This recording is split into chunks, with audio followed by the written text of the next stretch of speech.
Hello friends, तो आज की इस वीडियो में हम लोग बात करेंगे बीटेक करने वाले वैसे छात्र, वैसे स्टूडेंट जो कि टीचर बनना चाहते हैं, जो कि गवर्नमेंट टीचर या फिर किसी भी तरह का टीचर बनना चाहते हैं। उसके लिए मैं ख़ास तौर पर कुछ इम्पॉर्टेंट इन्फॉर्मेशन आपको यहाँ पर दूंगा।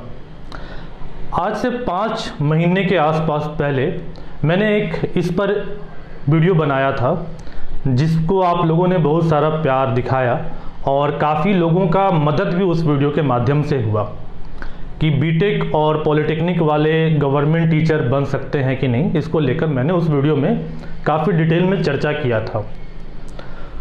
तो मेरा वीडियो बनाने का मेन मकसद जो होता है वो यही होता है कि आप लोगों तक सही इन्फॉर्मेशन जो है, वो गाइडेंस जो है वो आप लोगों तक पहुंच पाए, क्योंकि ऐसा मेरा एक्सपीरियंस है कि लोगों के पास सही इन्फॉर्मेशन नहीं पहुंच पाता है, जिसके कारण वह गलत स्टेप ले लेते हैं।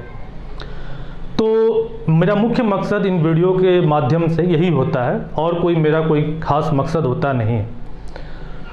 तो आज हम लोग उसी बारे में बात करते हैं। उस वीडियो में काफ़ी लोगों को मदद किया और काफ़ी सारे क्वेश्चंस भी एराइज लोगों ने किए, काफ़ी सारे कमेंट्स वहाँ पर मुझे मिले, कुछ कमेंट्स वहाँ पर पब्लिकली मिले और कुछ मेरे फेसबुक के माध्यम से, मैसेंजर के माध्यम से भी लोगों ने मुझसे कांटेक्ट करके, जो कि एडू सर्कल पेज का एक फेसबुक पेज है, एडू सर्कल चैनल का एक फेसबुक पेज है, उसके माध्यम से भी काफ़ी लोगों ने मुझसे कांटेक्ट किया। अगर आप भी कांटेक्ट करना चाहते हैं तो कांटेक्ट कर सकते हैं और अपने क्वेश्चन को रख सकते हैं। तो उन्हीं क्वेश्चंस का मैं कुछ जवाब आपको यहाँ पर देने जा रहा हूँ। जो भी डाउट आपके मन में वहाँ से बच गया है उसको मैं यहाँ पर क्लियर कर दूँगा। और कुछ ये 5 महीने में जो मुझे अपने रिसर्च के माध्यम से जो और भी बातें पता लगी हैं, उन सभी बातों को मैं आपको यहाँ पर बताऊँगा। तो बिल्कुल ध्यान से देखेंगे यह वीडियो, और अगर पसंद आएगा तो लाइक ज़रूर कर दीजिएगा, और अगर चैनल पर नए होंगे तो सब्सक्राइब कर दीजिएगा, क्योंकि आपको ऐसे कंटेंट जो हैं हमेशा हमारे चैनल पर मिलते रहेंगे। और अपने दोस्तों के साथ भी शेयर कर दीजिएगा, क्योंकि जानकारी ही सबसे महत्वपूर्ण चीज़ है। अगर आप लोगों का केयर करते हैं तो आपका भी कोई केयर करेगा। तो चलिए मुख्य बात पर चलते हैं। हम लोग यहाँ पर बात कर रहे हैं बीटेक किए हुए छात्र, वैसे छात्र जो अपना कैरियर टीचिंग में देख रहे हैं, या फिर डिप्लोमा किए हुए छात्र जो अपना कैरियर टीचिंग में देख रहे हैं, गवर्नमेंट टीचर बनना चाहते हैं या जो भी चीज़ है।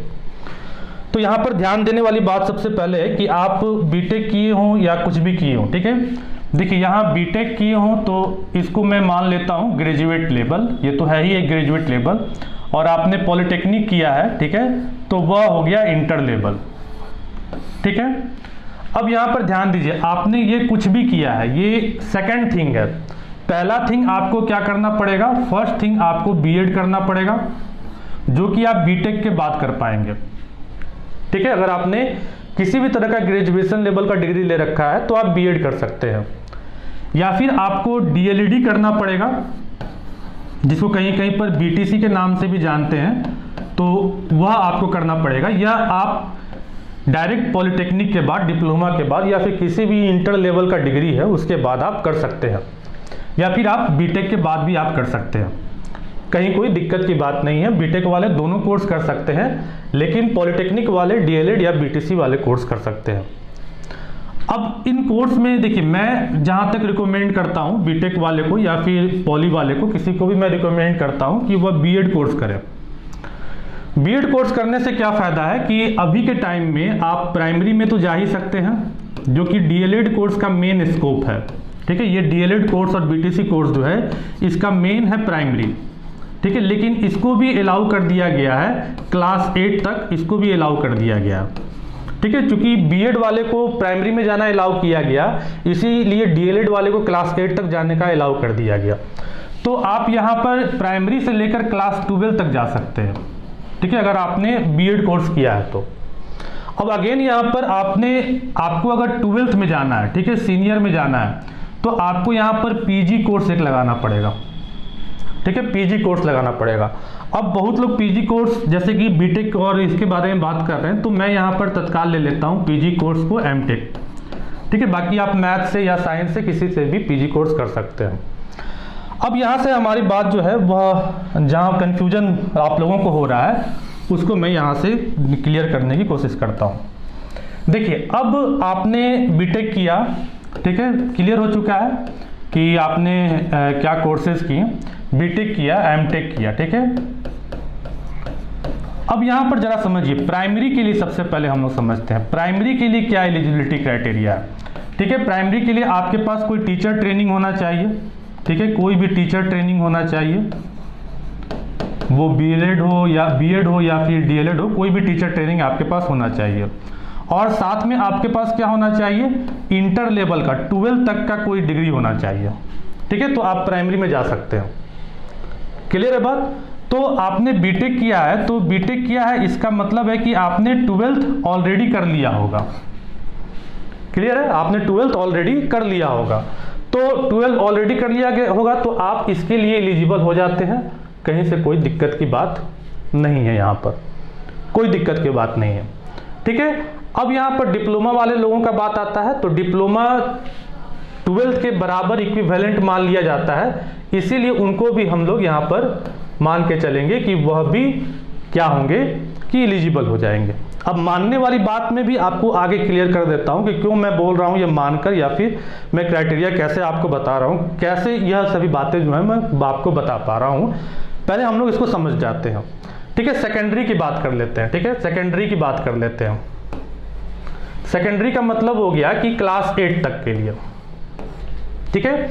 अब क्लास 8 का क्या एलिजिबिलिटी क्राइटेरिया है तो उसको समझते हैं। क्लास 8 में आपको किसी भी तरह का बैचलर डिग्री होना चाहिए, ठीक है, किसी भी तरह का बैचलर डिग्री आपके पास होना चाहिए, और साथ में आपके पास टीचर ट्रेनिंग होना चाहिए, ठीक है, टीचर ट्रेनिंग आपके पास होना चाहिए। अब यहाँ पर भी वही बातें हैं कि आप बीएड किए हो या डीएलएड किए हो, दोनों में से कोई भी टीचर ट्रेनिंग होना चाहिए। तो यहाँ पर बैचलर डिग्री का हम लोग मान लिए कि भाई हमारा यहाँ पर बैचलर डिग्री जो है वह बीटेक है, ठीक है, तो यहाँ पर भी ये क्या हो गए, एलिजिबल हो गए। क्लियर है बात। अब यहाँ पर हम लोग बात कर लेते हैं हायर का, ठीक है, हायर का हम लोग बात कर लेते हैं, जो कि हमारा हो जाता है क्लास 12th के लिए। तो क्लास 12th में क्या कहता है, क्लास 12th लेवल के बारे में बोलता है कि आपके पास मास्टर डिग्री होना चाहिए और साथ में कोई टीचर्स ट्रेनिंग होना चाहिए, ठीक है। तो मास्टर डिग्री होना चाहिए और साथ में टीचर्स ट्रेनिंग होना चाहिए। तो यहाँ पर हम लोग मान लेते हैं कि भाई मास्टर डिग्री आपके पास कौन सा है, एमटेक है, ठीक है। अब देखिए, अब ऐसा नहीं है कि मास्टर डिग्री से नीचे वाला का जो है उनका सर्टिफिकेट्स का बहुत ज़्यादा इंपॉर्टेंस नहीं है, क्योंकि अभी जो क्राइटेरिया हो चुका है उस क्राइटेरिया के अनुसार आपको किसी भी तरह का सीटेट या बीटेट केवल क्वालिफाई होना है, ठीक है, सीटेट या बीटेट, ठीक है, बीटेक नहीं है, बीटेट है, ठीक है, यानी कि बिहार टेट या फिर जो भी आपका स्टेट टेट है वह टेट आपको क्वालिफाई होना है, ठीक है। आप इसको क्वालिफाई हो जाइएगा तो अब आपका जो एलिजिबिलिटी है, जैसे कि मास्टर हुआ या फिर बैचलर हुआ या फिर इंटर लेवल हुआ, तो उसका मार्क्स जोड़कर और आपके ट्रेनिंग का मार्क्स जोड़कर ही अब आपका क्या बनेगा, मेरिट बनेगा। ये नए वाले सिस्टम के अनुसार मैं आपको बता रहा हूँ, ठीक है। तो मास्टर्स आपने जो सीटेट या बीटेट या जो भी स्टेट आपने पास किया, जो भी स्टेट से रिलेटेड टेट आपने पास किया, वह आपका बस केवल पासिंग होगा। आपका मेरिट कैसे बनेगा, तो आपका मेरिट बनेगा जिस पर आप एलिजिबल हैं, ठीक है, मतलब एलिजिबल आप किस पर थे, मास्टर या फिर टीचर ट्रेनिंग पर थे, बैचलर या टीचर ट्रेनिंग पर थे, इंटर, मैट्रिक, इंटर और टीचर ट्रेनिंग पर थे। प्राइमरी के लिए मैट्रिक और इंटर प्लस टीचर ट्रेनिंग का मार्क्स जोड़ा जाता है, ठीक है। तो उनके मार्क्स का जो एवरेज निकलेगा वही आपका मेरिट बनेगा। बात समझ रहे हैं, जैसे कि मैं आपको यहाँ पर ही बता देता हूँ। जैसे कि मान लीजिए कि आप सबसे पहले तो क्राइटेरिया है कि आपको किसी भी तरह का सीटेट या फिर जो भी आपके रिलेटेड स्टेट का टेट है वह आपको पास करना पड़ेगा। आप ये पास कर गए, ठीक है। अब यहाँ पर आपका जो मेरिट बनेगा, ठीक है, मेरिट जो बनेगा, ठीक है, आप पास कर गए, फॉर्म आपने भर दिया, ठीक है। अब आपका यहाँ जो मेरिट बनेगा वह मैं मान लेता हूँ कि प्राइमरी लेवल का ले लेता हूँ, तो 10th का मार्क्स, ठीक है, 12th का मार्क्स और ट्रेनिंग का मार्क्स, ठीक है, इनको जोड़कर क्या कर दिया जाएगा, 3 से डिवाइड कर दिया जाएगा। जो भी आपके आएंगे नंबर वो आपका मेरिट नंबर हो जाएगा। उसी के अनुसार घटते हुए क्रम में ऊपर नंबर से लेकर नीचे तक के लिए बहाली होगी, ठीक है। वहीं पर बात कर ले क्लास 8 वाला जो हम लोग बात कर रहे थे ग्रेजुएट लेवल के लिए, तो उसमें केवल आपका बैचलर का मार्क्स और टीचर्स ट्रेनिंग का मार्क्स और डिवाइडेड बाई 2 कर दिया जाएगा, तो आपका ये निकल जाएगा, ठीक है। उसी प्रकार से अगर 12th वाले की बात कर लिया जाए तो 12th वाले में मास्टर का मार्क्स प्लस टीचर्स ट्रेनिंग का मार्क्स और डिवाइडेड बाय 2 कर दिया जाएगा, आपका यहाँ पर मेरिट निकल जाएगा। ठीक है, क्लियर है बात? तो आप समझ चुके हैं कि किसका वैल्यू है, किसका वैल्यू नहीं है। अब यहाँ पर बात कर लेते हैं कि कंफ्यूजन क्या है।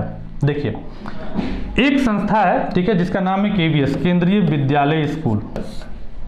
ठीक है, यह संस्था, इनका कहना है कि वह किसी भी बीटेक वाले लोगों को एलिजिबल नहीं मानते हैं। ठीक है, KVS का कहना है कि वह किसी भी बीटेक वाले लोगों को, वह चाहे बीएड वगैरह ही क्यों ना किए हो, ठीक है, बीएड करना तो कंपलसरी ही है, यह एलिजिबल नहीं मानते हो। ठीक है, अब हम लोग बात कर लेते हैं स्टेट का। ठीक है, तो स्टेट की बात की जाए तो देखिए, स्टेट में अभी तक स्टेट गवर्नमेंट की जो बहाली हो रही है उसमें अभी तक इसको लेकर बहुत ज़्यादा क्लियरेंस नहीं है। क्यों क्लियरेंस नहीं है, इसको भी ज़रा समझिए।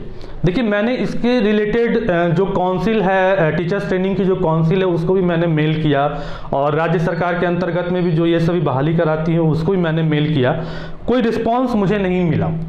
ठीक है, क्यों ऐसा हो रहा है? तो इसके लिए सबसे पहले समझेंगे, ऐसा इसलिए हो रहा है, मैंने उनसे पूछा था कि क्या एमटेक, बीटेक, ठीक है, जिन्होंने एमटेक किया वो तो बीटेक किए ही होंगे, ठीक है, प्लस बीएड, ठीक है, और टेट क्वालिफाइड, ठीक है, क्या ये लोग पीजीटी के लिए, ठीक है, पोस्ट ग्रेजुएट टीचर के लिए एलिजिबल हैं? ठीक है, मैंने यह उनसे पूछा था। ठीक है, मैंने पूछा था यह उनसे। ठीक है, तो इसका जवाब मुझे नहीं मिला। कंफ्यूजन यहीं पर है। ठीक है, इसका जवाब मुझे नहीं मिला, क्योंकि अगर इसका जवाब मिल जाए मुझे तो सब कुछ क्लियर हो जाएगा। अब देखिए क्यों इसका जवाब नहीं मिला। ठीक है, सबसे पहले समझते हैं कि जितनी भी राज्य सरकारें जो हैं, जो इस कोर्स को, बीएड वाले कोर्स को जो मान्यता देती हैं, ठीक है, उनका कहना है कि बीटेक वाले लोग जो हैं वह बीएड कर सकते हैं। ठीक है, बीटेक वाले लोग बीएड कर सकते हैं। ठीक है, यह बोल दिया उन्होंने, क्लियर है बात? ठीक है, तो ये जब बोल दिया तो इसका मतलब है कि कहीं ना कहीं इसके करीब पहुंच रहे हैं, लेकिन क्लियर क्यों नहीं हो रहा है? तो मैं आपको बता दूं, क्लियर इसलिए नहीं हो रहा है क्योंकि ये जो ट्रेंड है, ये जो बीटेक वाले या फिर जो एमटेक वाले जो बीएड कोर्स कर रहे हैं, ये जो ट्रेंड है ये पिछले 4 साल 5 साल से चल रहा है। ठीक है, इसके पहले इसका कोई भी मतलब कोई ऐसे कैंडिडेट थे ही नहीं जो ये लोग बीएड कर रहे थे। ठीक है, ये 4 साल 5 साल में बेरोजगारी स्तर कुछ इस तरीके से उठ चुका है, और टीचर्स की बहाली लोगों ने इस प्रकार से हेवी संख्या में देखा है और आसान तरीके से देखा है कि ये लोग भी जो हैं वो बीएड करना शुरू कर दिए। ठीक है, ये 3 साल 4 साल की में से ही शुरू हुआ है। अब इस 3 साल 4 साल में कोई भी सीनियर लेवल का, ठीक है, कोई भी 12th लेवल की बहाली जो है वो क्लियर ही नहीं हुई है, सभी बहाली लटकी पड़ी हुई हैं। ठीक है, वो किसी भी स्टेट का बात में कर लो, ठीक है, सभी जगह बहाली जो है वो लटकी पड़ी हुई है। बिहार में भी बहाली जो है वो लटकी पड़ी हुई है, आपको अच्छे तरीके से आप देख रहे होंगे, नहीं पता होगा तो मैं बता दूं, 7वें चरण के अंतर्गत स्टेट की बहाली को अभी तक पेंडिंग रखा गया। तो जब तक यह क्लियर नहीं होता है, जब तक बहाली क्लियर नहीं हो जाती है, तब तक यह कहना मुश्किल होगा कि ये लोग एलिजिबल हुए कि नहीं हुए। बात समझ रहे हैं? जब बहाली हो जाएगी तब इस प्रकार के जो कैंडिडेट होंगे, जो अभी इधर 3 साल 4 साल पहले से ही ये कैंडिडेट हुए हैं, इसके पहले ऐसे कैंडिडेट थे नहीं, वही आकर जब हमें बताएंगे कि हाँ मेरा डिग्री ऐसा था, हम एलिजिबल हो गए, मुझे नौकरी मिल गई, या फिर मेरा डिग्री ऐसा था, हम एलिजिबल नहीं हुए, मुझे नौकरी नहीं मिली इस कारण से, जब तक ये लोग नहीं बताएंगे तब तक यह चीज़ जो है वो क्लियर नहीं हो पाएगा। क्योंकि ऊपर में काउंसिल तो बोल रहा है कि एलिजिबल है, लेकिन नीचे में जो प्रक्रिया करने वाली सिस्टम है वह क्या कर रही है, वह उस पूरे नियम को मान रही है कि नहीं मान रही है, या उसका आधा अधूरा नियम को मान रही है, इस चीज़ पर अभी संशय बना हुआ है। तो जब तक यह बहाली क्लियर नहीं हो जाती है तब तक हम लोगों के साथ थोड़ा सा एक अंधकार में आप रहेंगे, क्योंकि KVS ने ऐसा सिचुएशन बना दिया है। स्पेशली अगर KVS ने ऐसा सिचुएशन नहीं बनाया होता तब तो कोई क्लियर, सब कुछ क्लियर रहता, कहीं से कोई दिक्कत की बात नहीं रहती, लेकिन KVS ने ऐसा सिचुएशन बना दिया, इसीलिए दिक्कत है। अब देखिए, KVS के बहाली को लेकर किसी कैंडिडेट ने, ऐसे कैंडिडेट नहीं, एमटेक बीटेक किए हुए कैंडिडेट जो कि एलिजिबल थे, सब कुछ था, KVS के बहाली में पहुंचे, वहां पर उनको इनएलिजिबल घोषित कर दिया गया, एलिजिबल घोषित नहीं किया, तो उन्होंने कोर्ट में भी गए, कोर्ट में जाने के बाद वह वहां से हार गया। तो इसीलिए यहाँ पर कंफ्यूजन जो है यहाँ पर क्रिएट बन रहा है। लेकिन क्लास 8 तक या फिर प्राइमरी लेवल तक की बहाली में कहीं से भी कंफ्यूजन नहीं बन रहा है, क्योंकि क्लास 8 और प्राइमरी लेवल में आपका सब्जेक्ट नहीं देखा जाता। क्यों कंफ्यूजन बन रहा है ये भी जरा समझिए। यहाँ पर आपका सब्जेक्ट, क्योंकि पीजी लेवल में क्या है, क्लास 12th में आपका सब्जेक्ट देखा जा रहा है, ठीक है। क्लास 12th में आप जा रहे हैं तो आपका सब्जेक्ट देखा जा रहा है, क्योंकि क्लास 12th में आप या तो फिजिक्स पढ़ाइएगा, है ना, या तो आप फिजिक्स पढ़ाइएगा, नहीं तो मैथ पढ़ाइएगा, नहीं तो आप केमिस्ट्री पढ़ाइएगा, नहीं तो बायोलॉजी पढ़ाइएगा, नहीं तो हिस्ट्री पढ़ाइएगा। समझ रहे हैं बात। तो आपको फिजिक्स में स्पेशलाइजेशन होना पड़ेगा, आपको मैथ में स्पेशलाइजेशन होना पड़ेगा, आपको केमिस्ट्री में स्पेशलाइजेशन होना पड़ेगा, आपको बायोलॉजी में स्पेशलाइजेशन होना पड़ेगा। हाँ, ये बात ठीक है कि काउंसिल ने बोल दिया है कि जितने भी बीटेक वाले लोग हैं, ठीक है, बीटेक वाले लोग में स्पेशली बात कर लिया जाए कोर का, तो मैकेनिकल, इलेक्ट्रिकल, इलेक्ट्रॉनिक्स, सिविल, इन सभी को, ठीक है, मैथ के बराबर मान लिया गया है। ठीक है, ये काउंसिल का कहना है कि ये जितने भी सब्जेक्ट हैं ये सब किसके इक्विवेलेंट हैं, ये मैथ के इक्विवेलेंट है। और आप देखिएगा जब भी बीएड करने जाइएगा तो आपको वहाँ पर जो टीचिंग पेपर मिलेगा वो मैथ ही मिलेगा। तो आप कहीं ना कहीं ये मैथ वाले में आप एलिजिबल हो सकते हैं। ठीक है, आप जो एलिजिबल हैं, आप जब भी फॉर्म भरेंगे, अगर आप सीनियर टेट का भर रहे हैं, पीजी लेवल का भर रहे हैं, क्लास 12th को पढ़ाने के लिए भर रहे हैं, तो आप मैथ का भरेंगे। समझ रहे हैं बात। या फिर आप क्लास 8 तक का भी भर रहे हैं तो भी आपको मैथ ही मिलेगा। ठीक है, ये मैं नहीं कह रहा हूं, ठीक है, ये कौन कर रहा है, ये काउंसिल कह रहा है कि ये सभी लोग जो हैं वह किसके बराबर हैं, वह मैथ के बराबर हैं। इन काउंसिल्स का कहना है, ठीक है, जो काउंसिल्स हैं उनका कहना है। समझ चुके होंगे बात मेरी बिल्कुल क्लियर। मैं आपको यहां पर फिर से सारी बातें बता रहा हूं। तो यही कंफ्यूजन है, क्योंकि क्लास 12th में आपका सब्जेक्ट रिलेटेड हो जाता है और क्लास 8 में क्या है कि सब्जेक्ट का यहाँ बहुत ज़्यादा रिलेशन नहीं है। यहाँ पर बस यही सब्जेक्ट है, मैथ है, साइंस है, आर्ट्स है और लैंग्वेज है। ठीक है, यही सब्जेक्ट है यहाँ पर, इससे ज़्यादा सब्जेक्ट नहीं है। तो मैथ या फिर साइंस, ठीक है, मैथ या फिर साइंस अगर आप देखेंगे टेट में तो दोनों एक ही चीज़ है। ठीक है, अगर आप सीटेट का एग्जाम देंगे या फिर किसी भी टेट का एग्जाम देंगे तो आप वहां पर जब भी पेपर सेलेक्ट कीजिएगा तो आपको मैथ जब आप सेलेक्ट कीजिएगा तो साइंस भी आपका वहां पर क्वेश्चन पूछा जाएगा। तो आप इसके लिए एलिजिबल हो गए क्लास 8 तक के लिए, कहीं से कोई कंफ्यूजन की बात नहीं रही। क्लास 12th वाले में यहां पर कंफ्यूजन क्रिएट हो जाता है कि आप क्या बनिएगा, लेकिन काउंसिल्स के अनुसार आप मैथ के टीचर क्लास 12th लेवल पर बनिएगा।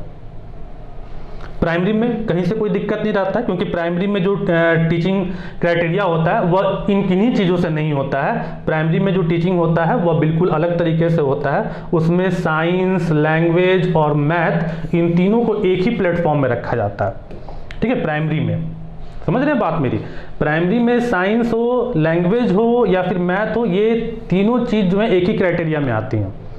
अगर आपकी प्राइमरी में बहाली होती है तो आप साइंस भी पढ़ाइएगा, लैंग्वेज भी पढ़ाइएगा और मैथ भी पढ़ाइएगा। अगर क्लास 8 में बहाली होती है, अगर आप बीटेक किए हुए कैंडिडेट हैं तो आप मैथ पढ़ाइएगा। ठीक है, अगर क्लास 8 से ऊपर आपकी बहाली होती है तो भी आप मैथ पढ़ाइएगा। बात समझ रहे हैं। तो ये चीज़ें जो हैं आपको यहाँ पर जरा सी समझनी पड़ेगी, जो मैं आपको यहाँ पर इसके माध्यम से बता रहा हूँ।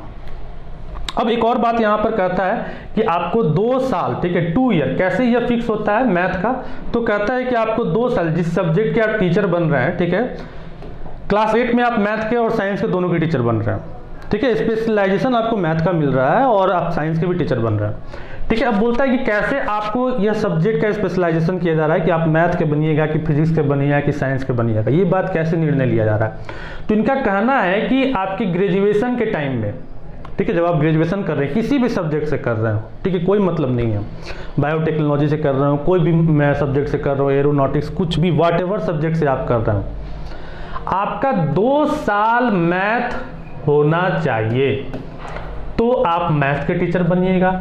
2 साल आपका फिजिक्स होना चाहिए तो आप फिजिक्स के टीचर बनिएगा। 2 साल आपका केमिस्ट्री होना चाहिए, कंटिन्यूअस 2 साल की पढ़ाई आपकी, ठीक है, इन सब्जेक्ट्स की होनी चाहिए, तभी जाकर यह बात क्लियर किया जाएगा कि आप किस सब्जेक्ट के टीचर बनिएगा। तो क्लियर है यह बात, ये सारी इंफॉर्मेशन जो है वह क्लियर है।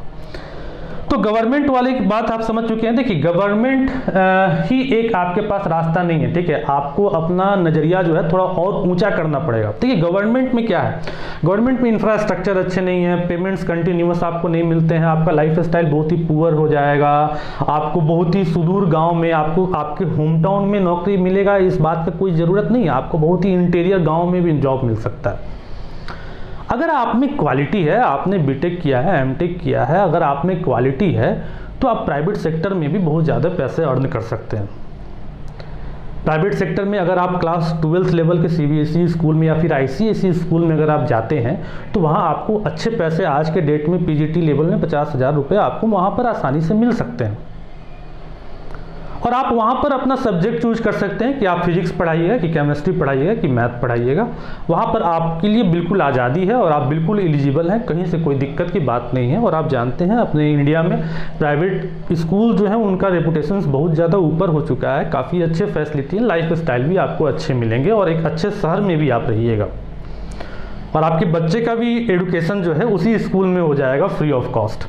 सरकारी में तो आप अपने बच्चे को पढ़ाना नहीं चाहिएगा, क्योंकि आप खुद उसके भागीदारी होइएगा और आपको मालूम होगा कि कंडीशन क्या है।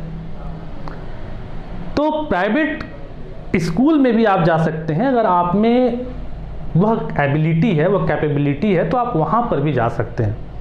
आपके अंदर में कंटेंट होना चाहिए, ठीक है, कंटेंट होना चाहिए और साथ में इंग्लिश स्पीकिंग होनी चाहिए। देखिए इंग्लिश से बहुत लोग डरते हैं, इसमें डरने वाली कोई बात नहीं है, कोई बहुत लिटरेचर टाइप इंग्लिश नहीं होना चाहिए। आपसे कोई इंग्लिश टीचर की तरह इंग्लिश नहीं आपसे लोग ये करेंगे, समझे। आपसे बस बेसिक इंग्लिश आपको आनी चाहिए, बस यही लोगों को आशा होगा, यही आपके सामने रिक्रूटर को आशा होगा। और अगर बेसिक इंग्लिश आपको आता है और आपके सब्जेक्ट पर पकड़ है तो आप आसानी से वहाँ पर भी सरवाइव कर सकते हैं, इसमें कहीं दिक्कत की बात नहीं। अब लोग बोलते हैं कि टीचिंग सरकारी नौकरी जो होता है उसका फ्यूचर है, वह सेफ है, सिक्योर है, प्राइवेट नौकरी का फ्यूचर नहीं है, सेफ सिक्योर नहीं है।